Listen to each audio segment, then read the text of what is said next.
Welcome to Sweet Life Beat Life. We hope this video helps. In this video, I will explain how to turn off the Istop feature in your Mazda CX-3. This intelligent stop-start system is designed to save fuel and reduce emissions by temporarily shutting down the engine when you come to a complete stop. While beneficial for the environment and your wallet, some drivers prefer to disable it for various reasons, such as personal driving style or specific traffic conditions. We'll walk through the simple steps to manage this feature.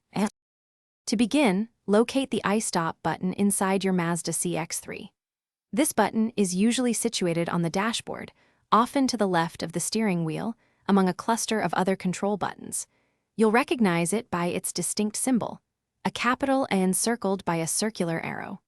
Pressing this button will toggle the Istop system on or off, giving you immediate control over its operation during your drive. Once you've found the Istop button, simply press it once to temporarily disable the system. You'll notice an indicator light on your dashboard illuminate, confirming that Istop is now inactive for your current drive.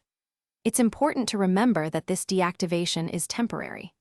The Istop system will automatically reset and become active again the next time you start your Mazda CX-3, requiring you to press the button again if you wish to disable it.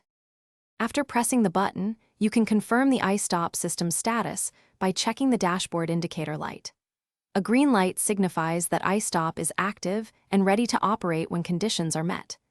If the light is amber, it indicates that the system has been manually deactivated.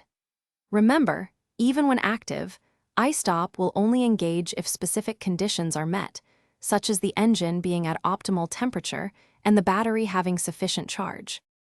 Thanks for watching. Consider subscribing if we helped you.